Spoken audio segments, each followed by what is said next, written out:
Awal mula semua ini bukan karena aku niat atau sengaja. Aku juga bukan perempuan gatal yang doyan main belakang. Tapi semua berawal dari luka, dari capek yang aku pendam sendiri. Aku seorang istri, seorang ibu, dan juga seorang wanita yang udah terlalu sering pura-pura kuat. Namaku Rini, umurku 43 tahun. Suamiku Budi, sejak beberapa tahun terakhir udah nggak seperti dulu. Kerjaannya cuma rebahan, main HP, dan kalau aku tanya soal uang, jawabannya selalu sama. Nanti juga ada, sabarlah. Tapi sabar itu ada batasnya. Apalagi kalau urusan perut, urusan dapur, dan tagihan yang numpuk kayak tumpukan baju kotor di pojok kamar. Aku punya satu anak perempuan, namanya Rika. Dia udah nikah sama pria yang awalnya kupikir nggak cocok sama anakku, namanya Dani. Tapi setelah beberapa tahun mereka tinggal mandiri, aku lihat Dani ini lebih tangguh dari suamiku. Kerja keras, kalem, dan sabar. Tapi aku nggak pernah nyangka kalau nanti garis hidupku malah berbelok ke dia. Masalah dimulai waktu aku ketipu investasi bodong. Aku gabung di grup ibu-ibu arisan online yang katanya bisa muter uang lewat pinjaman cepat. Modal awalnya kecil, katanya cuma 500.000 buat dapat 2 juta seminggu. Tapi makin lama makin besar taruhannya. Karena tergiur, aku nekat minjam di pinjol, tanpa pikir panjang. Dan akhirnya utangku nunggak sampai 11 juta. Debt collector mulai datang. Telepon terus masuk, nada-nadanya kasar, bahkan sampai ngancam nyebarin data ke grup WA keluarga. Suamiku tahu dan bukannya bantu malah ngamuk. Malam itu setelah dia tahu jumlah total utangku, dia lempar piring, gebrak meja dan aku dipukul. Kepalaku benjol, badanku biru. Aku menangis tapi dia tetap bentak-bentak. Keluar! Bikin malu aja jadi istri. Gak tahu malu, utang sana sini. Mending pergi aja kau dari rumah ini. Aku terdiam. Malu? Padahal selama ini aku yang berjuang buat rumah ini tetap nyala lampunya. Aku yang masak, aku yang ngerawat dia waktu sakit. Tapi cuma karena satu kesalahan, dia tegal ngusir aku. Malam itu aku pergi dari rumah dengan hanya membawa satu tas berisi baju, KTP, dan ponsel. Aku bingung mau kemana. Kakakku jauh, orang tuaku sudah meninggal. Akhirnya aku nekat hubungi menantuku, Dani. Mas, aku bisa numpang di rumahmu sebentar enggak? Aku diusir sama bapaknya Rika. Dia kaget, tapi nggak banyak tanya. Hanya bilang, iya bu, datang aja, nanti saya jemput. Dan benar, malam itu dia jemput aku. Wajahnya tenang, tapi sorot matanya kayak orang yang menyimpan banyak pertanyaan. Di rumahnya cuma ada anakku, Rika, dan cucuku, Meli, yang masih SD. Tapi Rika kerja dari pagi sampai malam di toko pakaian, jadi rumah sering kosong. Aku tinggal di kamar tamu, tapi setelah 2 hari, kamar itu bocor karena genteng pecah. Dani tawarkan pindah ke kamar belakang, lebih nyaman katanya. Di kamar itu aku merasa lebih tenang, tapi semuanya berubah sejak sore itu. Aku lagi di kamar, pakai kaos yang agak ketat dan celana pendek karena panas. Habis mandi, belum sempat ganti baju. Aku mau tidur-tiduran, tapi tiba-tiba pintu kamar dibuka. Aku kaget, Dani, ketuk dulu dong. Dia langsung tutup pintu cepat-cepat. Tapi aku lihat wajahnya merah, matanya sempat melirik dadaku. Aku kesal, tapi juga merasa aneh. Ada rasa yang gak bisa kujelasin. Tapi aku coba tahan. Besoknya dia datang lagi, tapi kali ini bawa teh panas. Maaf ya bu kemarin, saya nggak sengaja. Ini saya bawain teh. Aku ambil teh itu. Kami ngobrol. Entah kenapa obrolan itu terasa nyaman. Nggak ada tekanan, nggak ada marah-marah seperti suamiku dulu. Dia nanya soal kehidupanku dulu, soal masakan favoritku, bahkan soal mimpi masa kecilku. Hari-hari berikutnya dia makin sering datang ke kamar. Kadang bawain cemilan, kadang bantu benerin tirai. Tapi malam itu yang paling nggak bisa kulupa. Aku lagi rebahan, nonton sinetron di ponsel. Pintu kamarku kunci, tapi Dani ketuk pelan-pelan. Bu, saya boleh masuk? Aku jawab, ngapain malam-malam? Saya cuma pengen ngobrol. Soal kaos kemarin itu saya jujur bu, saya penasaran. Aku diam. Lalu aku bilang, ya udah, masuk sebentar. Dan dari situ semuanya mulai berubah.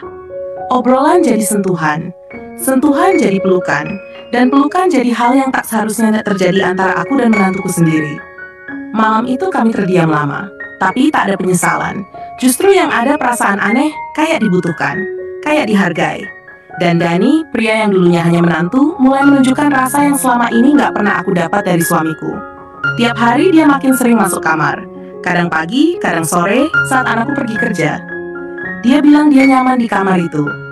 Kadang kami olahraga bareng, stretching, kadang cuma bareng ngobrol. Tapi semuanya udah berubah. Dan aku tahu ini salah. Tapi aku juga tahu selama ini aku hidup dalam luka. Dan Dani, entah kenapa, jadi obat yang bikin aku mau hidup lagi. Kalau ditanya, apakah aku bahagia dengan semua yang terjadi belakangan ini? Aku juga bingung jawabnya. Di satu sisi, aku merasa bersalah karena telah mengkhianati anakku sendiri. Tapi di sisi lain, aku merasa seperti hidup lagi.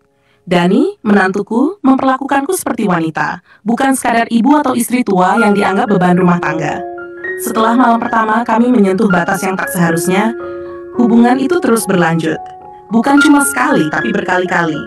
Dan anehnya, setiap kali terjadi, semuanya terasa semakin biasa. Seolah kami sudah saling memiliki. Padahal kenyataannya kami adalah dua manusia yang terikat oleh dosa dan kebohongan. Rika, anakku, masih tetap sibuk kerja dari pagi sampai malam. Kadang dia pulang jam 9 malam, kadang lebih. Dan seperti biasa, begitu dia pergi kerja, Dani mulai masuk ke kamarku. Kadang cuma baring sambil ngobrol, kadang dia ngajak olahraga bareng. Tapi seringnya, semua berujung pada ranjang. Kadang aku mikir, gimana kalau Rika tiba-tiba pulang lebih awal? Tapi Dani selalu yakin. Tenang aja, dia pasti ngabarin dulu kalau mau pulang cepat. Dan benar, selalu ada notifikasi. Kami seolah udah punya alarm alami. Tapi yang gak pernah bisa aku kendalikan adalah perasaanku sendiri. Awalnya aku pikir semua ini cuma pelarian. Tapi lama-lama aku mulai merasa butuh dia. Butuh sentuhannya, butuh perhatiannya, bahkan butuh suaranya tiap pagi yang bilang, "Bu, aku bikin teh ya." Sampai akhirnya datang hari yang membuatku takjub. Pagi itu, Dani masuk ke kamar bawa dompet kecil.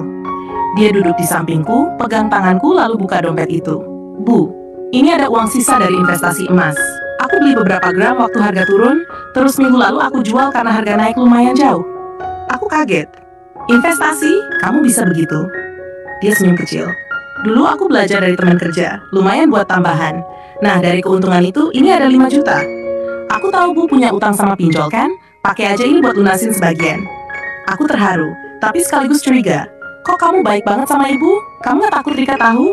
Dia menatap mataku, pelan lalu jawab, "Asal ibu juga jaga semuanya tetap rahasia, aku gak masalah.